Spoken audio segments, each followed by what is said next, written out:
नमस्कार विद्यार्थी मित्रांनो, ऑफिसर्स ऑनलाईन अकॅडमीच्या या युट्यूब चॅनलमध्ये आपलं सर्वांचं स्वागत. मी शिवदास सूर्यवंशी परत एकदा आपल्याला घेऊन आलेलो आहे आरोग्य विभाग तांत्रिक प्रश्न. मित्रांनो, आपण आतापर्यंत तांत्रिक प्रश्न म्हणल्यानंतर बेसिक आउटलाईन पाहिली असेल की तांत्रिक प्रश्न असेच असतात, तांत्रिक प्रश्न तसेच असतात, पण नसतं मित्रांनो. तांत्रिक प्रश्नाची एक वेगळी बैठक असते आणि ते तांत्रिक प्रश्न हे तांत्रिकच वाटले पाहिजेत, विनाकारण कुठलेही प्रश्न काढायचे तांत्रिक सांगायचे असं नसतं मित्रांनो, लक्षात घ्या. ओके, तुम्ही ऑल इंडियाच्या कुठल्याही एक्झामचा जर पाठपुरावा केलात आणि जर तुम्ही दिल्या असतील एक्झाम, तर तुम्हाला कळून चुकेल की लॅबोरेटरी सायंटिफिक ऑफिसर असेल किंवा एक्सरे टेक्निशियन असेल, ब्लड बँक असेल, हेड टेक्निशियन किंवा ईसीजी टेक्निशियन असेल, एक्सेट्रा एक्सेट्रा, जवळपास 52 एक्झामचा जर तुम्ही एक सर्वे केला असेल तर तो तुम्हाला कळून चुकेल की या सर्व परीक्षा आरोग्य विभागातील त्या स्पेशली इंग्लिशमध्येच असतात आणि मेन जो कोर एरिया असतो म्हणजे सो वी कॉल्ड आरोग्य विभागाचे तांत्रिक प्रश्न. ओके, त्याला स्पेशल एक आउटलाईन दिलेली आहे.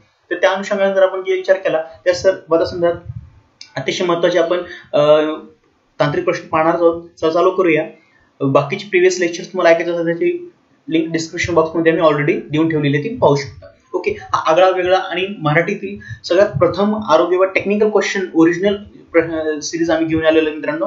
त्याबद्दल खरंच तुम्हाला चांगले फीडबॅक द्या. ओके, जेणेकरून आम्हाला आमच्या चॅनल लाईक अँड सबस्क्राईब करेल. ओके, बघा पहिला प्रश्न. Which of the following bacteria forms an endosymbiotic nitrogen fixing association with roots of legumes that helps in nitrogen fixation? प्रश्न कळला मित्रांनो? परत एकदा सांगतो, आता मराठीमध्ये सांगतो. ज्यांना आरोग्य विभागाचे फॉर्म पण भरलेले आहेत पण ज्यांना टेक्निकल थोडंसं एवढं नॉलेज नसेल त्यांच्यासाठी बघा. Which of the following bacteria forms endosymbiotic nitrogen fixing association with roots of legumes? म्हणजे नायट्रोजन फिक्शन साठी खालीलपैकी दिलेल्या ऑप्शन पैकी क्लॉस्ट्रिडियम, रायबोझियम, सिमोलियम आणि सॅल्मोनेला आणि स्टेफिलोकोकस या संदर्भात एंडोसिम्बायोटिक नायट्रोजन फिक्ससाठी रूट्स कळलाय, असोसिएशनला रूट्स साठी हेल्पला मदत कोण करतं हे त्याच्यामध्ये प्रश्न आहे.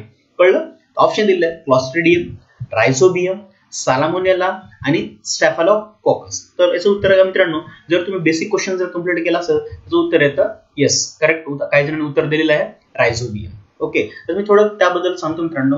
रायबोझियम झालं, अनाबेना, नॉस्टॉक यासाठी नायट्रोजन फिक्सिंग बॅक्टेरियाज तो वापरला जातो मित्रांनो. आणि जसं थोडंसं मी या संदर्भात तुम्हाला डिटेल नोट्स मध्ये दिलेले नोट्स वाचू शकता तुम्ही खाली.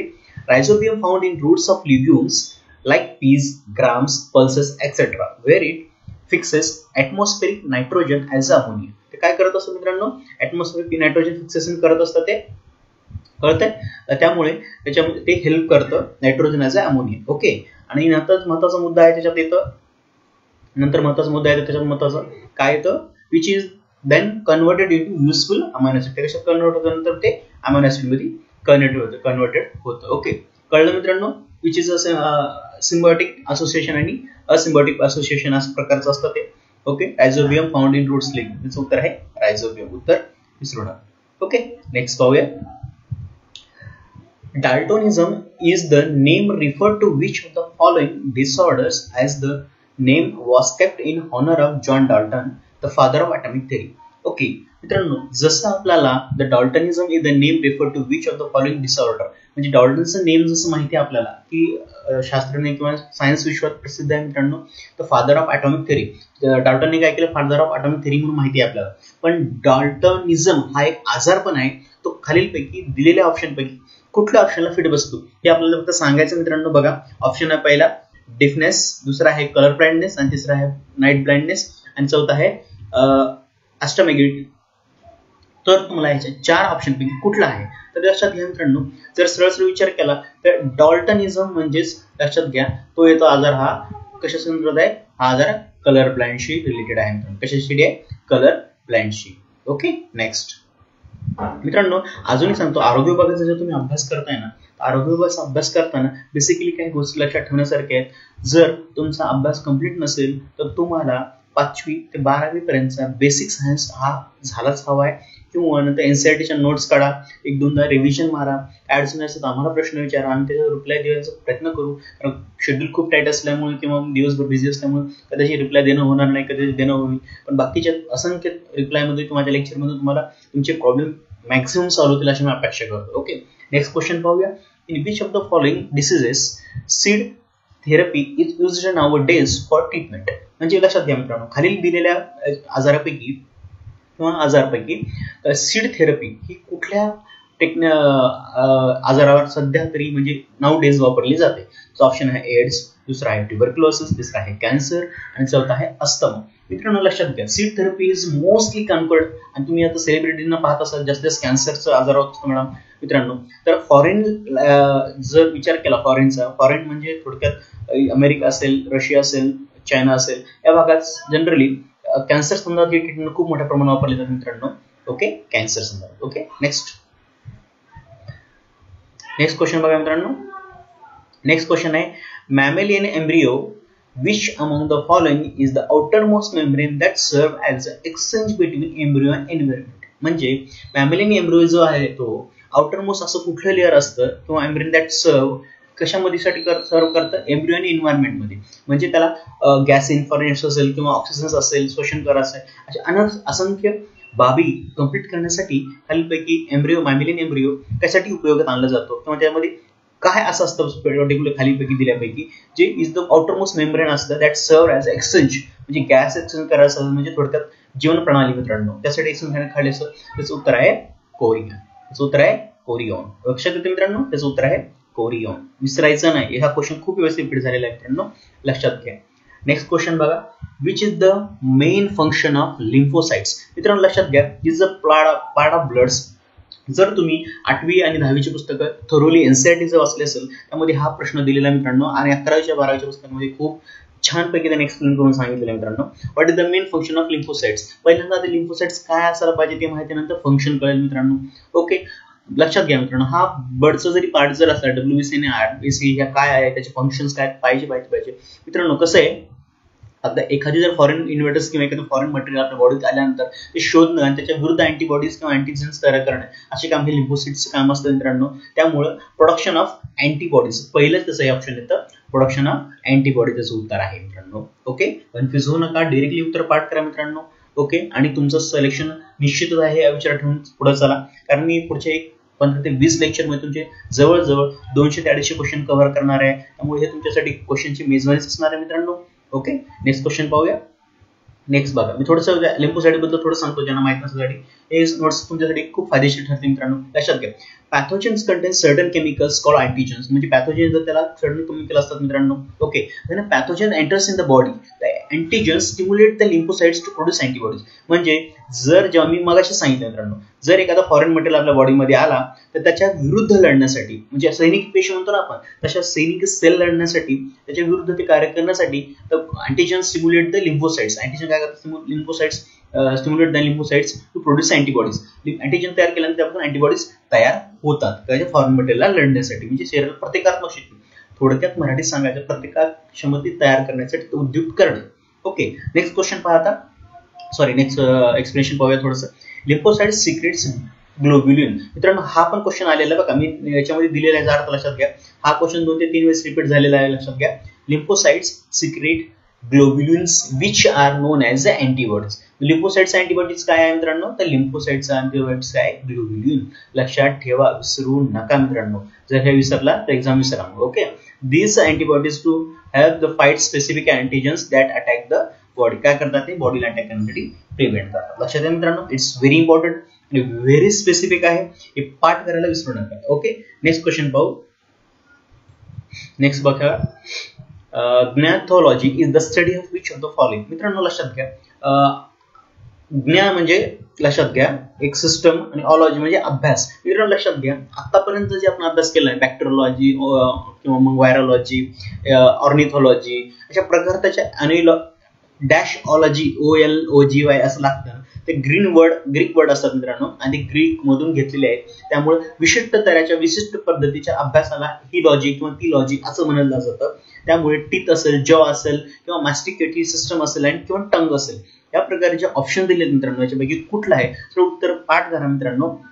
मास्टिकेटरी सिस्टम इज द गॅनथॉलॉजीलाच त्याला म्हणतात. ओके, त्याबद्दल जास्त अभ्यास असायला हवा तुमचा की नेमकं हे काय आहे ते. ओके, त्याचा अभ्यासाला म्हणतात. नेक्स्ट पहा, त्यासाठी बेसिक क्वेश्चन कम्प्लीट करा मित्रांनो. म्हणजे क्वेश्चन इन द सेन्स मला म्हणायचं की तुमचं बेसिक वाचणं हे झालंच पाहिजे. ओके, नेक्स्ट आहे मित्रांनो, बघा खूप छान क्वेश्चन आहे. Which part of the central nervous system control reflex action. मित्रांनो हा क्वेश्चन जवळपास सर्वच क्वेश्चन मध्ये विचारलेला आहे, सर्वच परीक्षेमध्ये आलेला प्रश्न आहे. त्यामुळे मी सांगू इच्छितो तुम्हाला की याचं स्टार करायला हरकत नाही. आपण खूप महत्त्वाचा प्रश्न आहे मित्रांनो आणि हा स्टार करायला हरकत नाही. इट्स व्हेरी इम्पॉर्टंट प्रश्न. ओके, नेक्स्ट ह्याच्यामध्ये बघा कुठला आहे सेंट्रल नर्व्हस सिस्टमला कंट्रोलला रिफ्लेक्स ऍक्शन करण्यासाठी पार्ट कुठला करतं? मेसेन्सेफॅलॉन किंवा रोम्बोसेफॅलॉन, मेडुला ऑब्लोंगाटा किंवा स्पायनल कॉर्ड. हे जे ऑप्शन दिलेत मित्रांनो त्याचा थोरोली जर विचार केला तर सगळ्याचा बाप एकच आहे. इथे लक्षात येतं तुम्हाला तक्षुश्वंचा स्पायनल कॉर्ड. ओके, कारण दे आर इनहेरिटेड आणि they are originated from spinal cord. मित्रांनो लक्षात घ्या का त्याचं उत्तर पण मी एक्सप्लेनेशन थोडंसं दिलेलं आहे इथं बघा. तुम्ही वाचताय तर वाचा, स्क्रीनशॉट काढून ठेवा. The nervous system made up of 2 parts. आपली जी नर्वस सिस्टम आहे थोडक्यात काय म्हणजे पाठीचा कणा मित्रांनो. आपल्या पाठीच्या कणा जर तुम्ही हात लावून बघा, मी दाखवतो व्हिडिओमध्ये, पाठीचा कणाला आपल्याला लावून बघा हात. The nervous system is the nervous system, central nervous system and peripheral nervous system. Okay, central nervous system is made up of brain, cerebrum, brain and cerebellum. Okay, brain stem and cerebellum. एक थोडक्यात असं, एक मिनिटात मला draw करून दाखवतो. ठीक आहे, असं ब्रेन मित्रांनो आणि त्याच्या बाजूला असणार आहे आपलं स्पायनल कॉर्ड. तर या राऊंड राऊंड राऊंड या ह्याच्यामध्ये स्पायनल कॉर्ड मधून आपल्या आणि बघा CNS is made up of brain. हे सेंट्रल नर्वस सिस्टमचेच पार्ट आहे दोन्ही, ब्रेन आणि स्पायनल कॉर्ड. लक्षात घ्या, हे दोन अतिशय महत्वाचे मित्रांनो. तर PNS म्हणजे पेरिफेरल नर्वस सिस्टम. PNS ला काय म्हणतात इथे दिले, PNS ला काय म्हणतात peripheral nervous system is made up of nerves and neural ganglia. म्हणजे न्यूरल गँग्लिया म्हणजे काय, ते बारक्या बारक्या पेशी असतात. ओके, फर्दर द meningitis म्हणजे 3 membranes that envelop the brain and its spinal cord are also as a part of nervous system. आणि meningitis म्हणजे काय, suitors and meningitis. meningitis म्हणजे थोडंसं एनव्हलप असतं मित्रांनो. थोडक्यात आपण बर्थडे गिफ्ट कसं देतो त्या प्रकारे एनव्हलप असतं आणि मध्ये आपल्याला जे गिफ्ट असेल, रॅप असेल किंवा पैसे असेल जसं ठेवतो त्या प्रकारचे त्याला एक थोडंसं बाउशन मध्ये ते ठेवलेलं असतं. त्याला काय म्हणायचं आपण, त्याला फर्दर पार्ट 3 मेंबर्स जे असतं त्याला एनव्हलप असं म्हणू शकतो. ओके, सेंट्रल नर्वस सिस्टम हे काय महत्वच नाही, पण तुमच्या रेफरन्ससाठी मी दिले तिथं. आय होप की तुमचं जे बेसिक क्लिअर असेल मित्रांनो. त्यामुळे त्याचं उत्तर डायरेक्टली सांगितलं मी, स्पायनल कॉर्ड. ओके, हे जर कोणाला समजत नसेल मित्रांनो, त्यांचा अभ्यास कमी आहे असं समजा. आणि तुमचं बाकी जरी समजा तुम्ही हेक्टिक शेड्यूल असेल किंवा मग जॉब करत असाल, जॉब करत करताना लॅबोरेटरी सायंटिफिक ऑफिसर असेल किंवा बाकी सगळं करताना मला इतक्या दिवसांत जागा निघाल्या मित्रांनो. त्यामुळे कोणी सध्या फुल टाइम करत असेल अशी कमी शक्यता असते. तुम्ही जॉब करत असाल तर हे अभ्यास करत असाल तर तो तुम्हाला फक्त स्पायनल कॉर्ड तुम्ही हे काय स्क्रीनशॉट काढून ठेवा आणि स्क्रीनशॉट काढून सुद्धा तुम्हाला त्याचा अभ्यास खूप छान प्रकारे होऊ शकतो मित्रांनो. नेक्स्ट पार्ट, नेक्स्ट क्वेश्चन आहे, the most common use of silicones hydrogels. काय म्हणते, silicone hydrogels is making of which of the following. म्हणजे सिलिकॉन जेल्स कशासाठी वापरला जातो मित्रांनो, एक खूप मोठा आणि छान क्वेश्चन आहे. कारण नाऊ डेज ह्याचा खूप मोठा भरीमार होता आणि बऱ्याच लोकांचा हा वापर वाढलाय मित्रांनो. तुम्हाला माहितीच आहे आणि कळत असेल, कॉन्टॅक्ट लेन्सेस. ओके, सिलिकॉन हायड्रोजेल्स म्हणजे मित्रांनो लक्षात घ्या, त्याचं एक वैशिष्ट्य सांगतो सिलिकॉन हायड्रोजेल्सचे, तुम्हाला माहित नसेल कदाचित. ओके, याचं उत्तर मी थोडंसं अंडरलाईन करू द्या मला आधी. ओके, उत्तर आहे सिलिकॉन हायड्रोजेल्स. तर उत्तर आहे मित्रांनो कॉन्टॅक्ट लेन्सेस. ओके, लक्षात घ्या मित्रांनो, सिलिकॉन हायड्रोजेल्स, हे सिलिकॉन हायड्रोजेल्स वैशिष्ट्य काय तुम्हाला माहित नसेल सांगतो मित्रांनो. सिलिकॉन हायड्रोजेल्स असे असतात की यांचा डोळ्याला हार्म पण होत नाही आणि ते त्या कंडिशनमध्ये सुपर सेफर साईड राहतात. म्हणजे सुपर सेफर साईड म्हणजे काय, ते डोळ्याला इजा न होता आपल्याला कॅरी करता येतात. ओके, ते हायड्रोजेल्स असं असतात की ते घट्ट पण होत नाहीत आणि हे पण होत नाही. त्यासाठी एक जेल टाकला दिला असतं, तर 2 तासाला 3 तासाला तुम्हाला 2 ड्रॉप टाकायला दिले असतात हायड्रोजेलला लिक्विड ठेवण्यासाठी, म्हणजे किंवा ड्राय होऊ नये. ओके, लक्षात ठेवा, nowadays is using a very fast and tremendous technology that hydrogel, silicone hydrogels. हे करंट ओरिएंटेड आरोग्य विभाग आहे मित्रांनो. लक्षात घ्या, मी असा मुद्दाम वर्ड वापरला करंट ओरिएंटेड, हे तुम्हाला माहित असायला. ओके, नेक्स्ट क्वेश्चन पाहूया. नेक्स्ट बघा, आम्लोफोरा इज जेनेटिकली मॉडिफाईड. आता आम्लोफोरा म्हणजे काय, आमल आणि फ्लोरा म्हणजे फुल. ओके, लक्षात घ्या मित्रांनो, फ्लोरा म्हणजे फुल असं असलं तरी त्याचं रोज असं येत नाही उत्तर, हे नेहमीच चुकतात. त्यामुळे आरोग्य विभाग अशा क्वेश्चन टाकत असतं जे गुगली असेल त्याचं उत्तर येतं पोटॅटो. लक्षात घ्या मित्रांनो, पोटॅटो आणि टोमॅटो याच्यात फरक आहे, थोडासा समजून घ्या. ते ट्यूबर इथे छोटंसं पोटॅटोला आम्लोफोरा जेनेटिकली मॉडिफाईड, त्या जेनेटिकली मॉडिफाईड केलेला त्याचं नाव आहे पोटॅटो. जसं त्या मेंढीचं पण केलं बघा, नाही मध्ये तरी आठवत असं खूप गाजलं होतं प्रकरण सायंटिफिकली लेवलला. तर ते Amflora is genetically modified by potato. ही डायरेक्टली पाठ करा मित्रांनो, डोकं लावू नका, कारण की उत्तर चुकायची शक्यता जास्त असते जेणेकरून आपलं उत्तर जर चुकलं तर. ओके, नेक्स्ट आहे आम्लोफोरा पोटॅटो. ओके, नेक्स्ट क्वेश्चन पाहूया मित्रांनो. नेक्स्ट आहे मित्रांनो, Fatigue is caused because of inflammation and depositing of which of the following acids in muscles. मित्रांनो लक्षात घ्या, आपल्याला because of formation of deposition of among the following acids in muscle, खालीलपैकी fatigue म्हणजे पायाला भेगा पडणे असेल किंवा जास्त आखडणे असेल पाय किंवा मग पाय दुखणे म्हणतो आपण. ओके, इथं following of muscles deposition of which of the following formation, कुठल्या खालीलपैकी दिलेल्या ऑप्शन पैकी फॉर्मेशन झाल्यामुळे आपल्या तसं फटिग म्हणजे थोडक्यात पाय उलायला लागतात किंवा फटिग म्हणू शकतो आपण, क्रॅक म्हणू शकतो, मसल पेन म्हणू शकतो. एक सायंटिफिकली तुम्ही कशा लँग्वेज मध्ये घेता ते डिपेंड्स आहे मित्रांनो. फटिग, ओके, फटिगचा सरळ अर्थ जर विचार केला तसं असतं की पाय उलणे थोडक्यात. ओके, किंवा मग थोडक्यात मसल पेन असं म्हणू शकतो. मसल पेन सायंटिफिक लेवलला मसल्सच्या संदर्भात असणाऱ्या दिलेलं असतं ते. ओके, तर ऑप्शन दिले आहेत लॅक्टिक, नंतर ऍसिटिक, नंतर दिले सिट्रिक आणि नंतर दिलेलं पायरुव्हिक ऍसिड. ओके, त्याचं उत्तर आहे लॅक्टिक ऍसिड मित्रांनो. अशा प्रकारचे आपण आज क्वेश्चन क्लिअर केलेत मित्रांनो. हे सगळे क्वेश्चन आपले क्लिअर झालेले आहेत. तत्पूर्वी लाईक, सबस्क्राईब आणि शेअर करायला विसरू नका मित्रांनो. अशा प्रकारे आगळा वेगळा आपण उपक्रम चालू केलेला आहे जेणेकरून महाराष्ट्रातील सगळ्या विद्यार्थ्यांना तांत्रिक माहिती मिळेल. तांत्रिक माहिती मिळाल्यानंतर त्याचा नक्की अभ्यास करून तुमचं सिलेक्शन होईल. ओके मित्रांनो, तर पुढील वाटचालीसाठी तुमच्याला धन्यवाद. भेटूया पुढील एपिसोडमध्ये. हॅलो फ्रेंड्स, तुम्ही जर संयुक्त पूर्व परीक्षा म्हणजे MPSC, PSI, STI आणि ASO या परीक्षेची जर तयारी करत असाल तर तुमच्यासाठी एक खास सिरीज घेऊन आलेली आहे अनअकॅडमी. या सिरीजचं नाव आहे यशाची किल्ली. लक्षात ठेवा, सिरीजचं नाव काय? यशाची किल्ली. ही फंडामेंटल आणि कॉम्प्रिहेन्सिव्ह बॅच आहे की जी आपल्यासाठी अनअकॅडमीनं सुरू केलेली आहे 6 मे ते 6 ऑगस्ट पर्यंत. यामध्ये खास अशी गोष्ट आहे की ही 3 महिन्यापर्यंत बॅच आहे आणि मित्रांनो यात तुमचा दररोज या ठिकाणी काय अभ्यास केला जाणार आहे. याच्यासाठी आपल्याला अतिशय उत्कृष्ट असे शिक्षक लाभलेले आहेत. त्यामध्ये प्रीती राऊत मॅडम आहेत की ज्या सायन्स शिकवणार, रमेश रुनवाल सर आहेत इकॉनॉमिक्स शिकवणार, सुमित टट्टे सर आहेत की ज्या करंट अफेअर्स आणि एन्व्हायरमेंट सायन्स शिकवणार, तसेच सुभाष पवार सर आहेत इंडियन पॉलिटी, आणि अक्षया रांडे मॅडम आहेत हिस्ट्री शिकवणार, सचिन वारुळकर सर आहेत रिजनिंग आणि जिओग्राफी शिकवणार आहेत. तर मित्रांनो सध्या लॉकडाऊन चालू आहे त्यामुळे आपल्याला ह्या सर्व गोष्टी किंवा बरेचसे क्लासेस चालू नाही आहेत. त्यामुळे या ठिकाणी तुम्हाला एक ऑनलाईन शिकण्याचा आणि घरी बसून तुमच्या गावात बसून तुम्ही शिकण्याचा प्लॅटफॉर्म अनअकॅडमी तुम्हाला आणून दिलेला आहे. त्याच्या लिंक सर्व मी डिस्क्रिप्शन बॉक्समध्ये देतच आहे किंवा तुम्ही अनअकॅडमीचं प्ले स्टोअरवर जाऊन ॲपसुद्धा डाउनलोड करू शकता. तर या ठिकाणी आपल्या समोर आहेत सचिन वारुळकर सर की जे रिजनिंग आणि जिओग्राफीमध्ये एकदम परफेक्ट आहेत, हे तुम्हाला पूर्ण मार्गदर्शन करणार आहेत. सुमित टट्टे सर आहेत, हे करंट अफेअर आणि एन्व्हायरमेंट सायन्स की तुमचे पूर्ण डाउट्स क्लिअर करतील. MCQ नोट्स वगैरे PDF तुम्हाला सुद्धा या ठिकाणी मिळणार आहे. तुम्ही यांना तुमचे प्रश्न सुद्धा विचारू शकता.